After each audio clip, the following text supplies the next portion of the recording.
Welcome to the Heavyweight Podcast. The Heavyweight Podcast.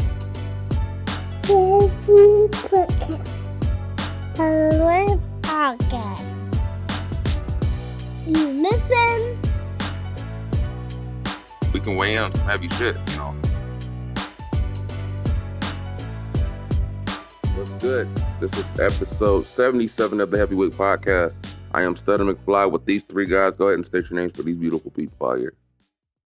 You start the year off and just good old Kevin Wendell. Kevin Wendell. I'm gonna start it out like that. It's your boy, tired, exhausted, Molito. Hey, they call me Hunter. How were your weeks? Exhausted. Wet. Really wet. That's what she said. From work to be outside in the rain. Not a pleasant wet. Yeah, mine was wet from work too. It was wet. Oh yeah, it's good. Gushy. Happy New Year. Happy New Year. We're here. Wendell said he had a gushy week. It was gushy. Yes. I drove in the atmospheric river all week. Did it slurp? I mean, all the cars did. They swerved. Let me get my mind out the gutter. Yeah. Yeah, mine was good. How about y'all?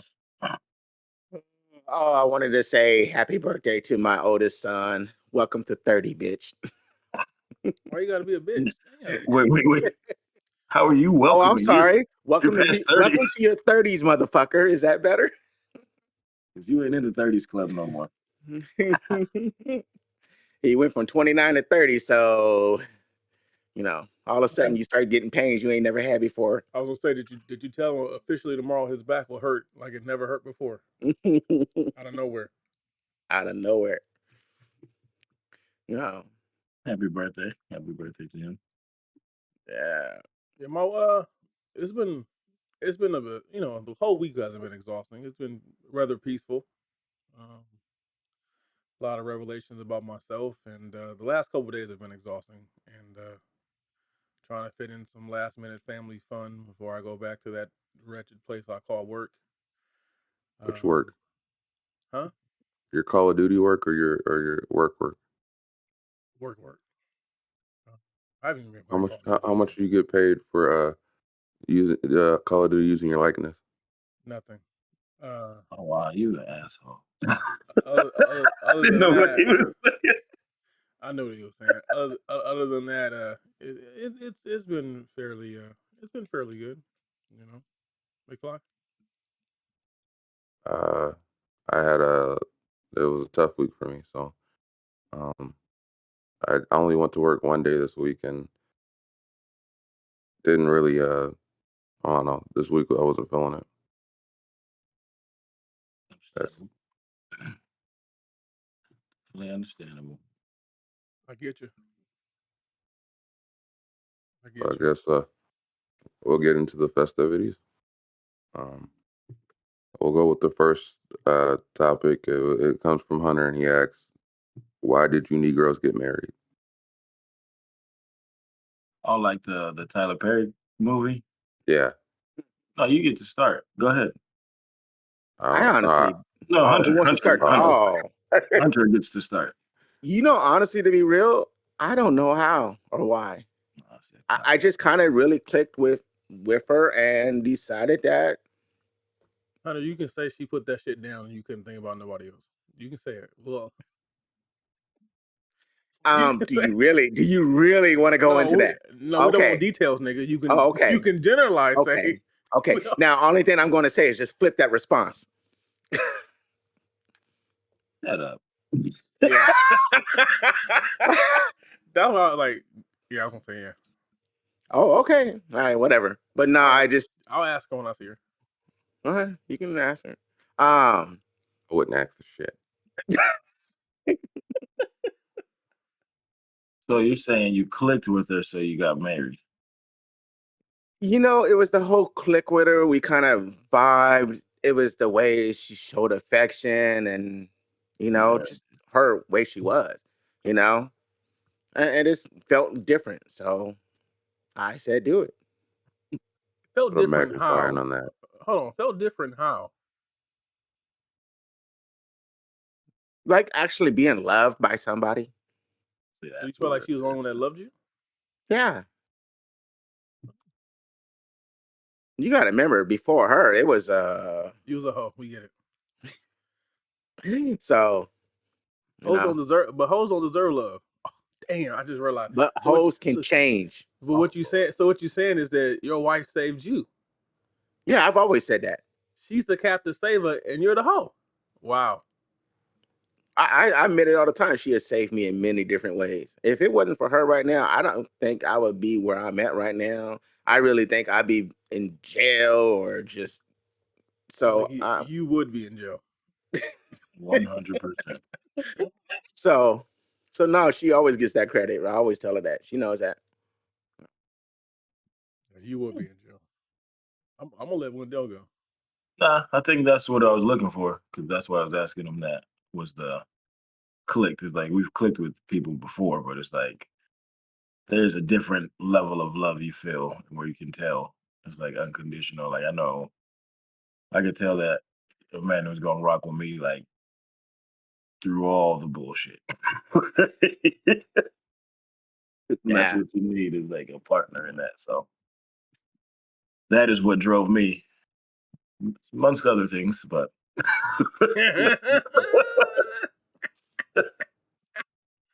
I hear what you're saying. You just don't want to say it. I get you. Let's see. First time I laid eyes on my wife, I was a 7th grader. And I remember she was walking across the quad. She had on blue jeans and a white shirt. And it was just something different about her from then.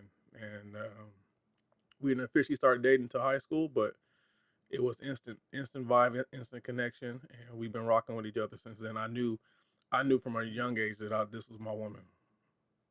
You about to get some right there off of that statement. no, he's gonna clip this shit up. Watch. I just knew, and then but she'll tell you. I pursued her in middle school, and it's just I wasn't. She'll tell you I wasn't her type. Like at the beginning, the love was just coming from me. It wasn't reciprocated, but I was steadfast, and I applied pressure. I heard the instant, oh, and I was like, this is about that. I applied pressure, man, and once I got her, and in the words of Kevin Hart, I put the key and locked that motherfucker down. And here we are, 20 years later, still going strong. Sure. Applauds. Simple. McFly, you're gonna answer this one? Sure. Okay. I don't have an all moment. I'll just say that we rock with each other for a long time. That's Well, yeah, I think Mo takes the all moments. Yeah, he took that all moment in it How do I immediately. take the almost? I don't know. Since you saw her in elementary school, Middle school, nigga. Get it right. Get it right. He gave her the Get note. it right. Do you like me? Yes, no, or maybe. Check one box. I didn't do Nah, that. And he- all of a sudden, things changed. it's just funny to think He that you brought her guys a- have been in the school together that long. Yes, we have. Then That he brought is- her a little Since- Debbie cookie. Since I was in 7th grade and she was in 6th grade, we went to the same school. We went to the same middle school, we went to the same high school. And we started dating when she was a freshman in high school. And we have spent 98% of our days since my sophomore year together. Think about that. 98% of my time has been spent with my wife. He used I think to give her the code to his his lunch. I think the longest we've been separated or not haven't seen each other was maybe 3 or 4 days. That's love. When you give her the code to You mean like your total? lunch. Like total, not total, but I mean like consecutive. Okay. I was like, God damn, 20 years? Like, how have you guys not killed each other? Don't get me wrong. We have our spats and our arguments like any other couple, and we just love each other. So it's always resolution there. It never gets to the point to where it's ground shaking. like violence or argument or anything like that. Yeah. It's just Did you ever give her your juice box? Shit, no, please. but I had a job and I was buying her lunch in high school. So Oh, that's what's up. Hey, What about that rectangular pizza? Did you no, ever we were on that Minute Maid, the Minute Maid drinks and the Hot Pockets. Hot Pockets? you talking about high school? Okay, I was like, Yeah, who the fuck was giving kids hot pockets? But high school. I High, got you. Your note was your note heavy? Like you said you gave her. It's like, so you know you're my wife, right? We are children. No, I think we what would we do? We would talk on the phone for a little bit, and then I finally asked her to be my girl, and she said yeah. I remember I asked I went to her house and I asked her mom if she was cool with it, and her mom was like take her. She was like take her where you need to be reading a book somewhere, and then I told her mom that day I said don't worry about it, I'm gonna take care of your daughter. So from that day I've taken care of her daughter. Nigga did it again. Mm-hmm. So if He you know went my and wife, got the confirmation from the mother. That if Yeah. you know and then and you know obviously when I married her and she moved in with me, her father wasn't her father wasn't around often or whatnot. So when she moved in with me, her a lot of years my father-in-law didn't like me because he felt like I stole his daughter. But I was like, you wasn't around for me to ask you anything. I wasn't gonna venture out of my way. Yeah, that's So, if you're always together for that long, it's like you gotta chill, but my G. but his story is my wife graduated on Thursday and she lived with me on Friday, and that's not how it went. That's not how it went at all. That's not how it went at all. But yeah, man, I was just blessed to find the right woman at an early age, man. And I understand that's rare, and I don't take it for granted. he did it 3 times. Mhm. Next Should have topic, saved man. this. Should have saved this question for February. Somehow this is gonna get clipped in February. Watch. It was like, oh, and every time there's a spat. Hey, remember when I said this? You remember? You remember? This was very vocal and public. All right, next topic comes from Molito himself. It says, what's more important, truth or feelings in regards to relationships, both friendly and intimate?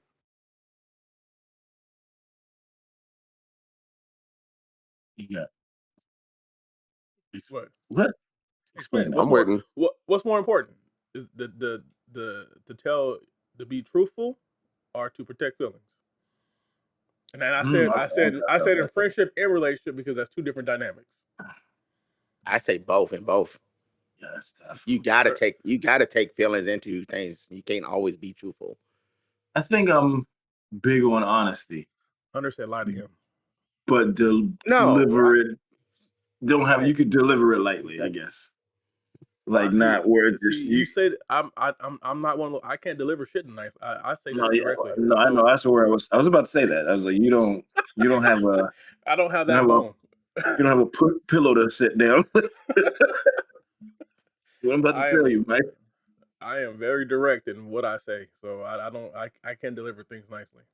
well, okay, take the example of if your wife came out in something hideous, would you be like, hey, you gotta change that, or you really just, I will look her rather dead in let her face and say that ain't working.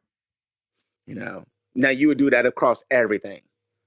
No. You would never take her feelings in consideration at all about anything like If that. it's something she's wearing, I said that's not a good look. But then again, it's not much that she can put on that's not a good look. So you're No, gonna have to I let was her put saying it because That's sometimes 4. you know, Right. That is 4. you know, I take in feelings because some things are not worth telling the truth over.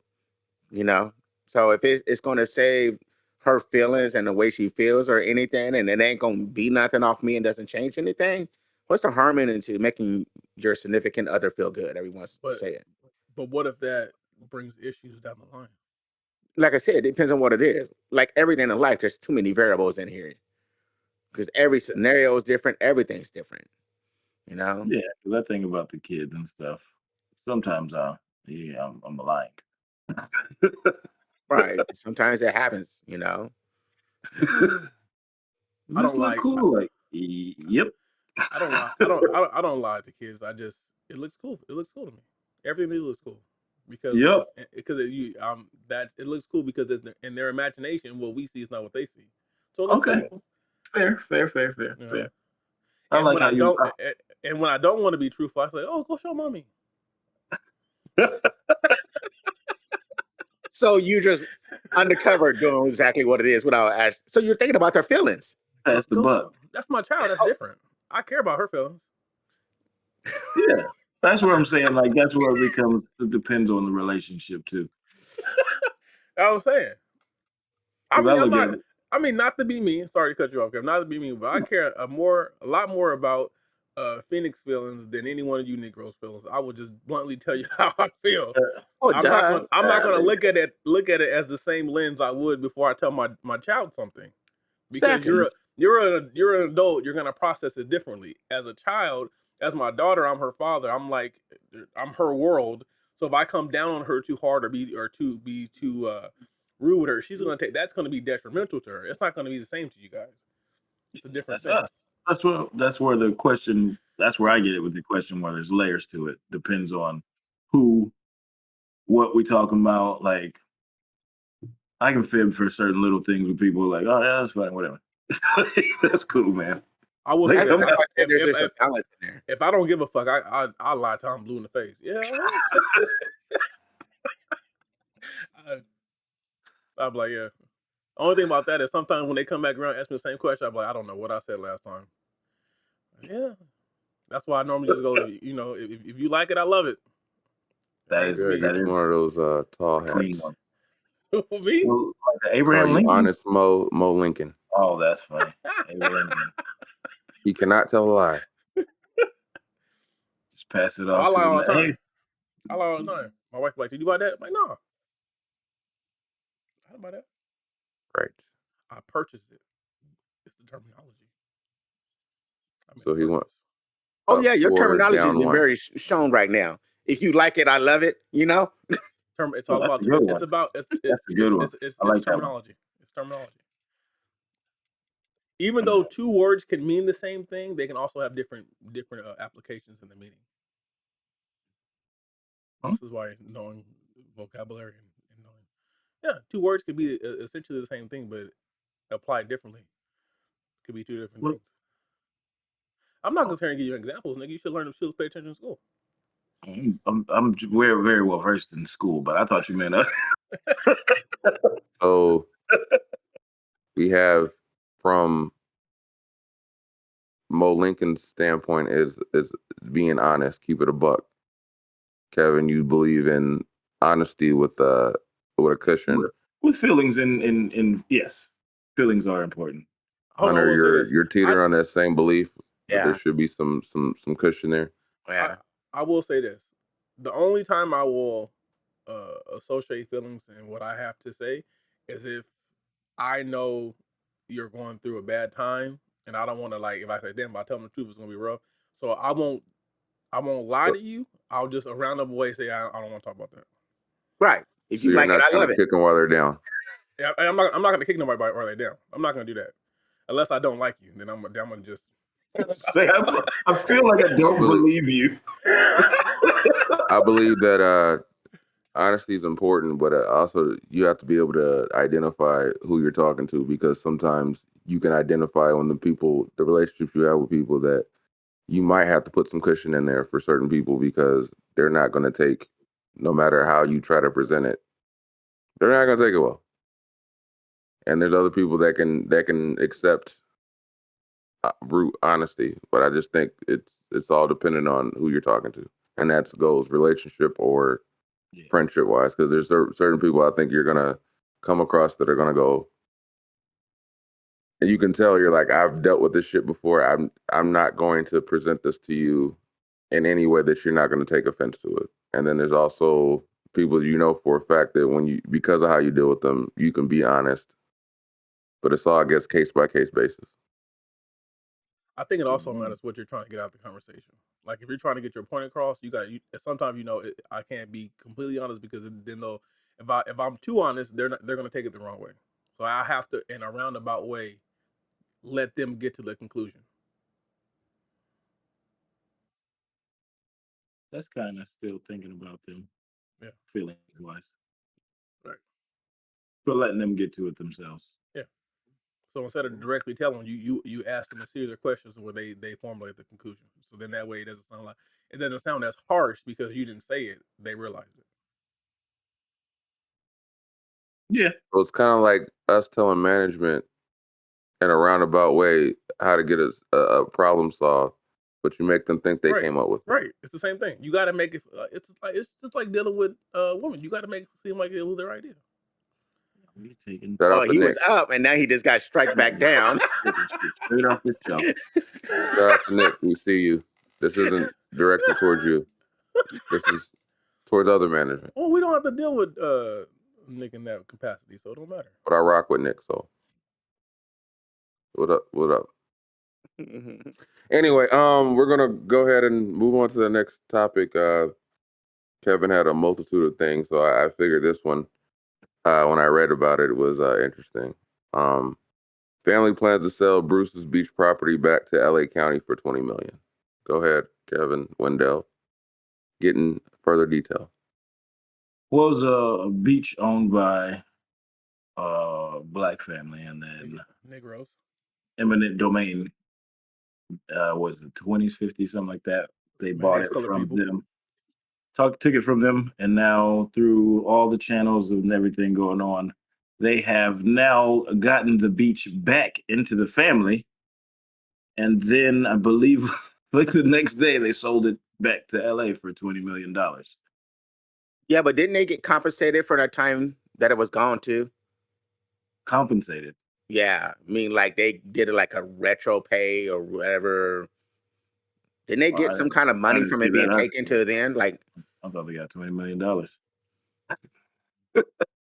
I don't. But I don't know Okay, the was full it- detail. But it was one of those things that it's kind of weird because I think they could only sell it to LA for $20 million, which is weird. They couldn't get an appraisal. I'm pretty sure beachfront property is worth It's- $20 million. It's worth much more than that. It's Oh, worth yeah. way much more, but LA made some sort of clause that, so it still basically feels like it's eminent domain. Feels like the same thing happened, just with more money. Yeah, I don't know. It doesn't say anything about them getting anything extra than the $20 million. Yeah. Okay. But I was thinking that's interesting because I was like, that's a good way they can divvy up stuff, money and reparations and stuff to families. I just Yeah, like but the quote is, Beachfront this is what reparations look like, and it's a model I hope governments across the country will follow. They won't. it don't even. I mean, you can't even say that anyways because that land is worth way more than $20 million. Yeah.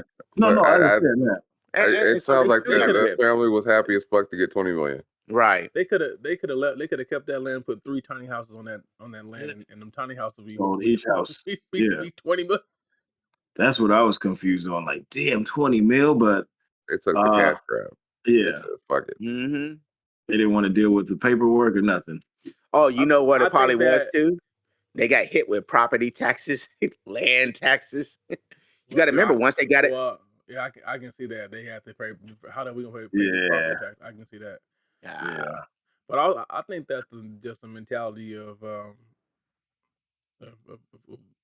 me it's quick money. They chose the quick money over the long game. Like Yeah. should have been they could have been smarter about it. Right. They- But like I said, can you imagine how much that property tax was on that once they gave it back to them? Because you know the government's going to come after you. Property tax on $20 million is at least $1 million. No, not the tax that they bought it from, just the property taxes on the land. Because remember, they got it back. I'm talking about property taxes on 20. Yeah, wouldn't it be way more than? Yeah. No. That's probably like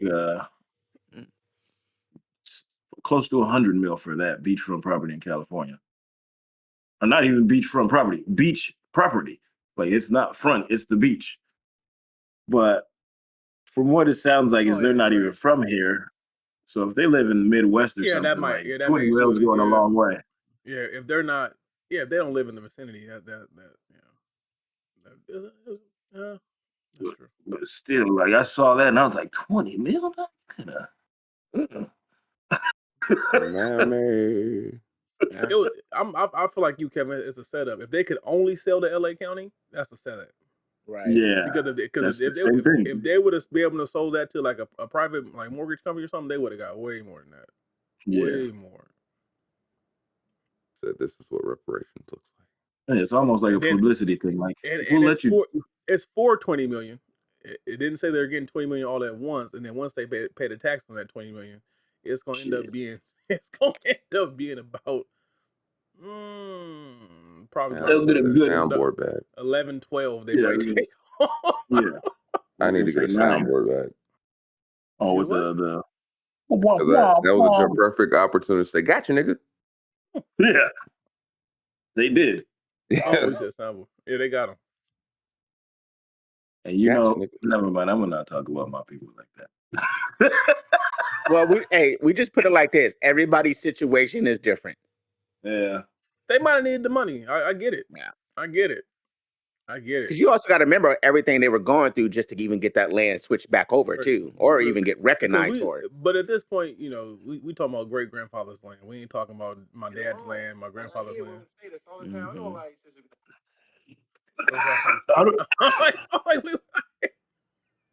I was trying to find the gotcha bitch. I get it.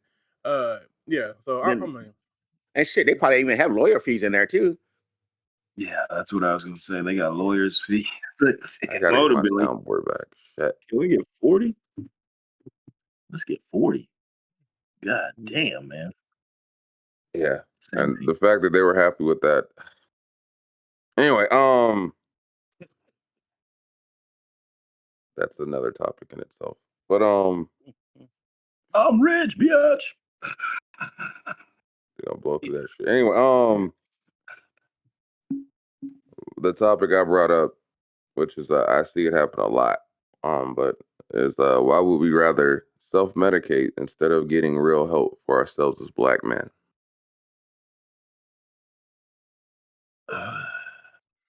because showing weakness and being vulnerable is frowned upon in the Black community. Because as a Black man, you have to always be strong, 10 toes down. What are you calling self-medicate? Self-medicate is the people that use drugs, other vices to masturbating. Yeah, vigorous masturbating. But use other things instead of saying, I need to go get help. Like, I've done it. Like, where you're just like, I'm going to do this instead of actually dealing with the problem that I know is the problem. So it's like, I see it happen a lot. It's basically doing everything but addressing the issue. Yeah. And all it does is get swept under the rug to the point that it's so big a lump in the rug, you trip over it constantly. Well, to answer the question, I think, like Mo said, it's just a stigma that's been not even just Black men in general, like go into that whole reaching out and being vulnerable is weak. Like, for some reason, we think crying is girly when it's healthy. Like, but I don't know. I'm kind of on the fence with it because what if the self-medicating works? It depends on what degree. Like, what I think it's the degree of how much trauma you're dealing with. Okay. Because I was gonna say, is it working or is it just pushing those feelings down? Because if it's momentarily, it doesn't fix the problem. Yes, I get that. But I'm saying, say you self-medicate, and as you're medicating, I don't want to sound like a goddamn Dr. Seuss, but you're like meditating and focusing on what the issue is at hand while you're in that state. And I'm not saying like necessarily vices or anything like that, like smoking and stuff like that. Granted, it could be that, you know what I mean? Like something that takes you into a different state of mind to be able to focus on that. Like my classmates talking about when they did peyote and they focused on their demons. if they actually focused on the demons and not just fucking saw actual demons just walking around the desert. Because there's doctors that will prescribe. There's different type of doctors. You know what I mean? Like you can go see somebody that will lead you down that path. I had a question. I guess it's an extra question on that. Because you said crying is healthy. When you cry, how long do you cry for? Because I noticed I only do like a 30-second spurt and it goes away. Last time I cried for 15 minutes straight. I don't know. It's been a while. And I'm constantly told that I gotta let it out more, but I don't know how to. That's literally I cry in 30-second spurts because it's momentary, and then I think it's just how I was raised. You literally just don't suppress the emotion. What if it's unintentionally suppressed? It's just happening. And that's it's harder to. That's something you got to work. Yeah, yeah, it's something you got to kind of. That's you holding back. You're basically you're not crying to release the stress or the emotion. You're basically only crying because it's built up to a point where you can't hold that portion there anymore. But when you get there, because I think that's what we all do. When I know when I get there, I just let it go, man. I just cry. I cry until I can't. Do you cry alone? Yes, nigga. No, not you, Andy. Oh, I've cried in front of people, but it just doesn't. It's I get always there in in front that of people. 30-second. Yeah, the 30 seconds is just. Well, that's what I said. Do you ever cry alone? Yeah, I have, and it still is the same. It's like it comes and then it's just all right, move on. Like the next time it happens, just focus on what you're thinking about, or just roll with it, man. Like I don't think there's anything wrong with crying for 30 seconds. It happens. Like you don't have a timetable to. You might have a day where it's like you're like, damn, I'm crying, but like if it comes out, it's coming out. You get what I mean? Right. So it's like you can't. Because I went through this. I told you guys I went through this weird ass stage in my life where I was just like, fuck it, let me just see how it goes. And I was crying at goddamn commercials. And that you're still in that stage. Hey, I still crying at movies, bro. I start tearing up and start crying. I'm just like, oh, but I get you.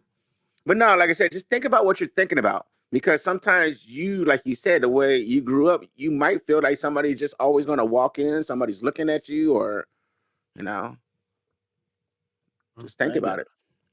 I mean, I cry for different reasons, man. Like, I remember from being young, even with my anger issues, I would get so mad to the point where I would have anger tears, where I couldn't just control my anger. And then, them niggas. Oh, that's the nigga you stay away from. And then, are you an ugly crier, Maurice? When I think about my grandparents, yeah, I am. Yeah. When I think about the things that are near dear to me and how I miss them and how I didn't get the time I wanted with them and how I was young and dumb and missed opportunities and I think about all that kind of stuff. Yeah, I am. Because I noticed with me, it's not even a full crying thing. It's more like the tears flow, they stream down, and then at some point I just wipe them away and then keep going on. Bro, it's not even like me making a noise. 2 years ago, when my wife was in the hospital, those 2 or 3 days, I cried like a baby every night. Every night. Because being who I am, I can only see the worst possible outcome. And I'm thinking, my wife is suffering. I got a child who's asking me, where's mommy? She's trying to understand. And I'm thinking about all this shit's going on. And I'm thinking about all the pain associated with what's going on and all the pain that could possibly come if my fears come true. I cry like a baby every night. Not in front of my wife, not in front of my daughter. I would drop my daughter off and I would cry on the way to the hospital and I would cry on the way home. And then when I walked in the hospital, when I walked in the door, I'd strong face, solid face, strong face, no tears. So like I never cried. But every day I'd bawl like a baby. You would catch me on the freeway. If you looked over at me, you'd be like, this man is struggling. Because I'd be fully tears face, snot, wiping my full on. But it's like Kevin. That's one thing Kevin always says. I agree with you. Emotion. What I've learned with emotions, you gotta let them out because when they fester and they build up, it compounds and just gets worse. No, I had a 15-year stretch where I didn't cry at all. I like thought about it and I was like, damn, I did not cry. I don't even want to Like, think about that one. I cry all the time, so I can't say anything. We know. So I don't. I mean, I still get the you. I try to hold back if I'm around people, though. If I'm by myself, I try to. I'll keep it under control a little bit, but around people, oh, or if I have to walk in somewhere, I got to learn how to cut it off. Like if I'm like, perfect example, I've cried on my way to work and knowing damn well I got to get out of the car and then walk through the guard shack, knowing like I'm all still teary eyed, so I have to cut it off.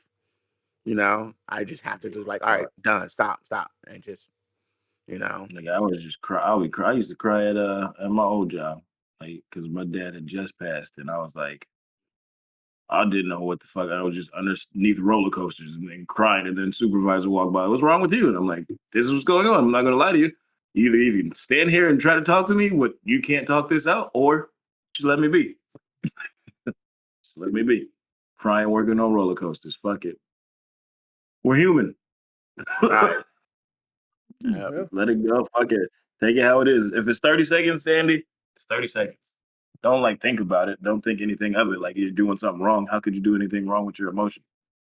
That's not They're always yours. just let it out. And I'm like, I am. This is me letting it out. Like, what the Yeah, fuck? that's you. That's you. I think how you feel after a cry is also important too. So if you cry for 30 seconds and you have some relief, then it was worth it.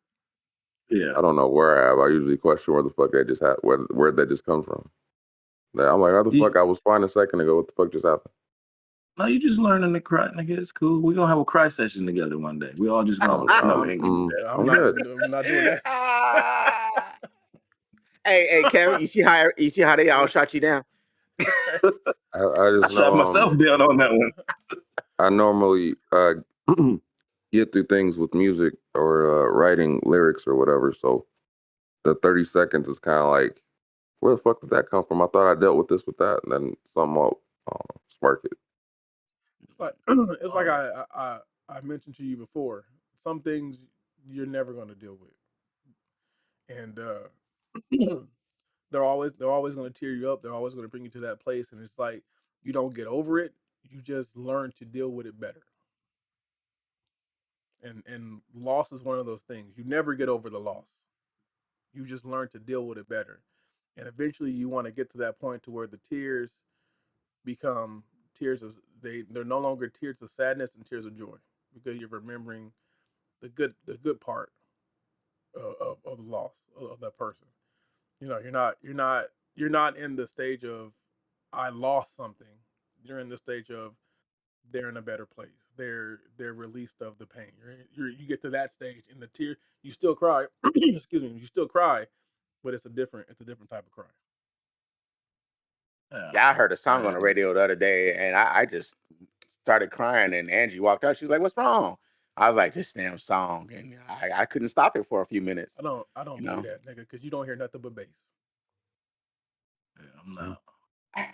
Yeah, that's Um, I'll send you the song. You want me to send you the song, Please, motherfucker? no, Thank you.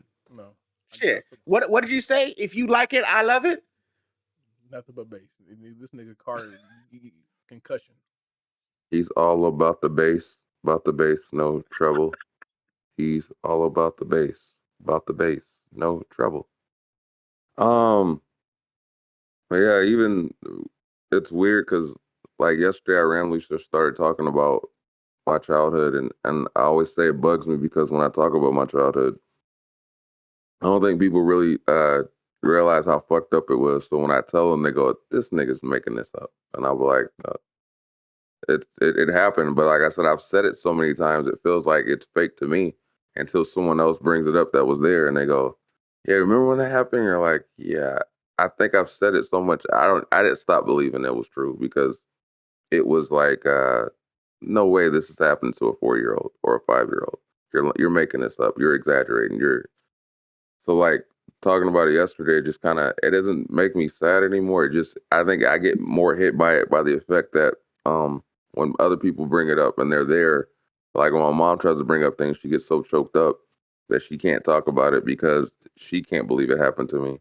And she feels bad or guilty. Or when my dad was alive, he would tell me times where it broke his heart how I was as a child because I shouldn't have been dealt with that. So it's weird. Like now, like when my dad passed, there's certain stories that I can only remember and no one else will be able to acknowledge but me. And that saddens me a lot of times because it's like I remember having those personal conversations and now he's the only one that would believe me because he saw it firsthand. Yeah, it's there's always fucking triggers. That's the shitty part. Mm-hmm. That's the shitty part. Cause I'm lying to you. I was fucked up this week too, but I talked about it with my wife, which is, I never really talk about it with nobody. My mom knows all that stuff, but yeah, the triggers come up and then you deal with them, I guess. I don't know. That's the problem is I guess that's what we tell ourselves is we deal. Because I know that triggered on Tuesday. I don't know what the fuck it was. I was fine. It was the anniversary of my dad's death. I was fine. I was sitting in the parking lot and it was raining. It started raining more for some reason, and then Mo hit me up, and at that moment, like all of it just kind of came out of nowhere. I was just instantly in like this. I thought I was fine to go to work, and then suddenly I wasn't, and that shit hit me hard, and it came out of nowhere. And the rain reminded me of something, and like everything, and then I thought about it, and I said, I can't do this shit today. I said, I've never had that feeling before. So. Yeah, I don't know what to say. It's not a great feeling at all. Not at all. Not at all. Well, That's why. I'd That's rather why. spend at That, the that's cemetery. why I had hit you up because I understand what that day is like. Like you gotta. I have 3 days like that, and it's weird. Like it's like you said, you wake up just fine, but then when you think about it, and then you start thinking about it, then you start reminiscing, and then out of nowhere, it's like a stack of books hit you, like right in the chest, and it's like I was perfectly normal 3 seconds ago, and now like this weight is unbearable. Like I'm being held down by like 1,000,000 pounds, and that's why I was like I understand what that's like, and that's just that shit is it sucks. No, it's rough. It Real sucks. rough. That's I guess I can share that with you. That's where I was at Monday. That's where I wanted to talk about the football stuff. The Hamlin, the kid who got CPR in the field, because that had like fucked me up for the watching it. Not from yes, because we're watching a life, but like anytime anything happens with CPR or anything like that, it always reverts me back to my dad. So it's like that shit just because we had to do all that shit. And I'm like, the hardest thing to do is to perform CPR on somebody and it doesn't work, especially when it's your loved one. So I was just like, I think I was watching this closer than anything else, like celebrity wise, you know what I mean? Like, cause not to sound insensitive, but when celebrities have things going on, I'm like, I feel for them, but I got my own shit. But that one kind of like kicked me in the chest and like brought all those emotions back. So that's why I had to talk to my wife. I was like, yeah, I can't watch this. I gotta go upstairs or whatever. So that's what I'm saying. There's always like triggers like randomly. Like that's a random trigger, you know what I mean? So It's not random Mine is because happening right now. Thanks. hey. wow. No. I'm just saying because what hit me was you guys all have dates. I don't have dates. Yeah, that's rough, man. That's You don't So have when you dates, guys are, or you don't remember the date. I don't remember. I really don't remember. I just celebrate the birthday and just leave it at that because I really don't remember the date. The weird thing, and I realize this, it's like it always seems to happen on another date. That like that same day has another meaning. Like for instance, like the day my grandmother passed is also one of my friends' birthdays. So I know every year when I say, "Hey, happy birthday," it's also the day I cried the most of my life. And it's the same the way with my grandfather. And it's weird. It's weird that things like that happen. And it's like, and I was like, oh, maybe it's just an anomaly. But then again, it happened. It happened to Stutter, And it's like, it's weird that his father's passing is on my wife's birthday. So it's like I don't understand why this happens, or maybe it just happens. Maybe it just happens to me, or I can always associate, the passing of a loved one with. But I kind of some like part of me thinks like it's full circle. Like we lost a life on the day we celebrated another year of a life. Like it's like maybe part of their energy was transferred to the other one to keep the other one going. I don't know. I try to find meaning in it, but it's just to me it's weird that's a thing. It's weird. It's weird. Now I understand people pass every day, every second someone's passing. I understand that, but it's just weird that I've been able to make those connections, especially out of the people who mean the most to me. That's 5. Oh, no, it's 3. I'm one of the people that mean the most to him. Oh, Oh, no. Oh, yeah. I had to Well, lighten the mood because that got deep. we heavyweights. Yeah, we just want to have a shit, this is weighing in some heavy shit. That's the real. So let's see.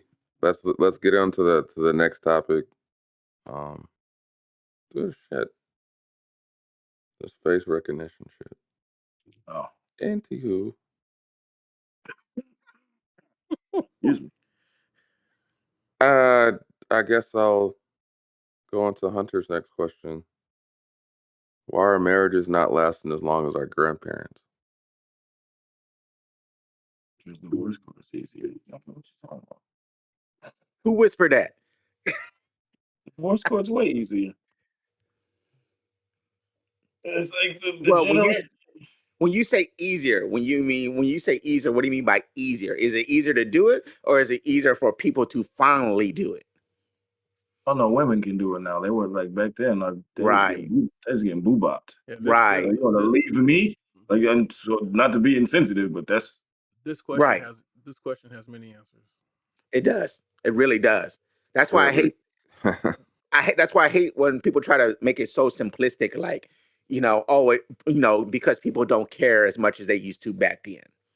It's way deeper than just That's a culture. Kobe sweater. No. Well, I will say this. Yeah. My personal take on why marriages don't last is the number one reason is that people don't take marriage seriously anymore. And I think a lot of people just get married to say I'm married.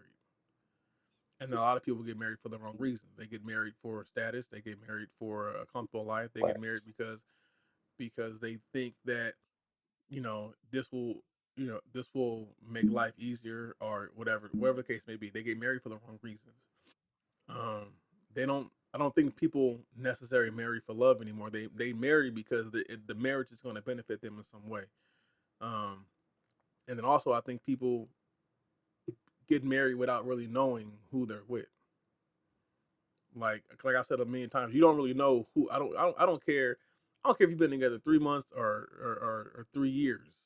If you've never been under the roof with that person and actually had to cohabitate and navigate through finance and stuff like that, you don't know that person. Because once responsibility and liabilities come involved, that people change. They're not the same. It's Yeah, different but because right. enough. Right, but Back like you said then, though, they weren't living together. right? They weren't Right. living together. Right. But I'm No. talking about now. Now back Now. then, Now we when- got all kind of reasons.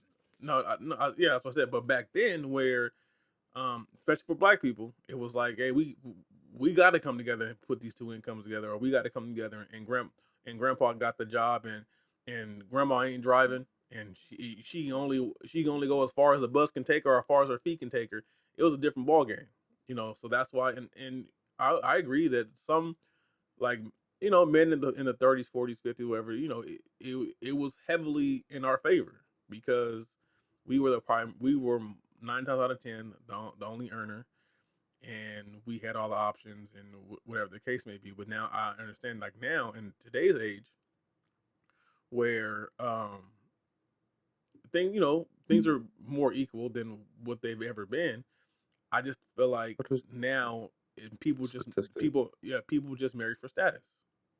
The statistic, what is it? That 70% of marriages now, women initiate divorce now, Yeah, 80% of and then marriages. it goes up if she's successful, etc. So if It she's a says that businessman. there was a statistic that said that 90% of women get divorced if they make more money than their husband. That right there should tell you everything. I will say I can't. I have examples, and Mo knows the example, but I'm not gonna say names. But I know of a relationship where it was clearly the marriage was based on a flex, like it was based on a situation where you can tell if you're actually paying attention that this person did got married to be able to say to all the people that were looking down on her, I can do this shit better than you can. Like if I decided to get married, you bitches would envy me kind of situation or scenario. And now even in that situation, now you're seeing the other shoe drop because it's now okay. I did that. Now I don't want to be married anymore. So it's like for them, you can clearly tell that it wasn't a serious thing. It was more of a flex. It was the whole being to say I did this better than you guys did, but now that I did it, on to the next. So I can definitely say now I can see a lot of times where it's more of a flex or status to be able to say, oh, they envy me for what I'm doing, as opposed to actually wanting to be there. And people don't. I think Excuse me. the other thing is people don't understand how important loyalty is. And if you think that you're about to get married and everything gonna be sunshine and rainbows, you should just stay single because marriage is Yeah. something that you have to constantly work at. Because you're as people, we're constantly evolving. So if we're two people, we're constantly evolving, which that means the relationship's going to constantly evolve because interests are going to change. Um, lifestyles may change. Appearances will change because everybody comfortable weight. All this will change. So it's like you have to work through all these things, and on top of that, what matters the most is loyalty. Um, something new will always be appealing, but just because it's new doesn't mean it's better. People think that the grass is greener. The grass is greener from your point of view because you're not tending to your own grass. Sometimes you just need to tend to your own goddamn grass. That's the issue, and you'll never be happy if you're not happy within. And if you're not if you're not putting in the work to be happy in your own situation, another situation is not going to make you happy either. Because yeah, it's going to be good at the beginning, but the second issues and problems get involved, are you going to go look for somebody else? So at what point do you end that cycle of constantly trying to rinse and repeat until you find something that sticks long term? The truth of the matter is, whether people want to acknowledge it or not, you have to work. You have to put in time and effort into your marriage, just like you when you go to work, like anything else in life. I think a lot of people, like you said, don't put the effort and time, or they don't realize how hard it is to have a marriage. They just don't realize. And that's why they said when you hit that 5, 7 year mark, is where there's a lot of divorces too at. Because they're really starting to realize what it's like to live with somebody, be with somebody, and everything else. No, but the I work. was, I always say it, and the statement is always, it's like if it was easy, everybody would do it. There's a reason why it's not, But and I think to people your realize. truth, that might be why we all get married and get divorced, because we think it's easy, and then when they do it, and they realize, holy shit, marriage is a bitch. I just Yeah, I just I just think people get married for the wrong reasons, yeah. and I think those are the ones that fail. I also think people get naive and they're in that honeymoon eyesight. Like they go, "Oh my God, I'm in love, so that's all we need is love." And it's like that's not. You don't want to build just on love. You want to be able to understand what's going to be needed in the long run. You can't just go, "Oh, we're gonna go off of love and you know and a hope and a prayer." And they're like, and you get the shit gets real, and you're like, "Well, fuck love because bills need to be paid." Like, I know people who's been more loyal to a McRib than their marriage. yeah, Nigga, I love fishing, but I still got to put the reel out there. Like I ain't gonna yeah. just catch fish with love. You know what I'm saying? But and people really they thrive on it's just love. It's like, and then they hit that real shit, and they're like, it's more than love. Like you have to put in some effort in this, and it's on both sides, but it has to be addressed that it's more than love. It's you have finances to think about. If you have families built, now you got to think about their futures. Like it's not just it's love. Like you can't build a relationship solely on love because love is an emotion. Emotions are constantly changing. yeah. Because you can love a person one day and then they go through a series of events where you may not like who they are, but that doesn't mean that they're and then at that point it doesn't necessarily mean that love's going to maintain your interest in that person. That's why I say you have to work at your marriage because um, loyalty will always trump love. That's Well, just loyalty will bring love back because you could probably fall in and out of love and all that, and still. But the same effort that you long can as you put make up with work. love, hate could be a more powerful emotion. You can instantly turn love into hate. But also I feel like when it comes to hate, especially in marriages and relationships, hate is only developed once actions and things have gone on so long and never been addressed. That and in an instance where you realize someone's not who you thought they were. Well, it's and like you feel duped. yeah. Well, if you, I get that. I get that. That's where we were talking about like where people have never lived with someone. Yeah. And then they fucking end up in a situation where they go, "Oh shit, I did not know you were like this."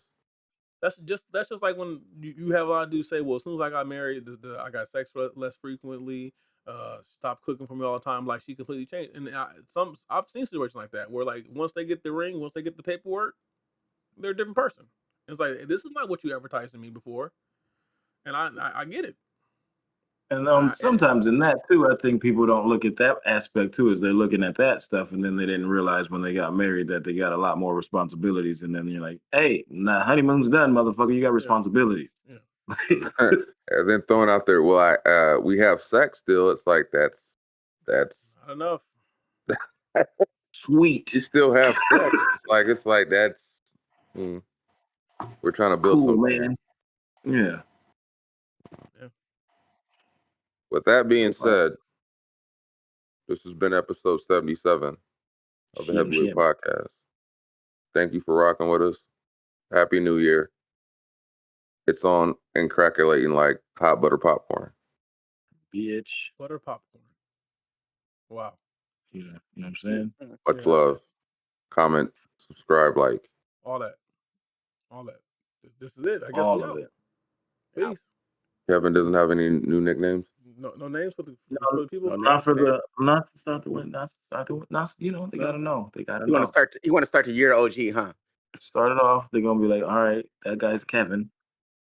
And then they'll have to figure it the fuck out. They're gonna have to come back to fucking the first episode of the year to figure out who the fuck I am. It ain't hard to figure out who you are with that laugh. It's very unique. Yeah, they used to tell me I sound like Barney Rubble at the old job. I was like, fuck you guys. And we out. We appreciate y'all. We out. Peace. If you can hear the sound of my voice, you're a real one for sticking to the end. Just want to thank you again for listening and stay tuned for the next episode. 40 out.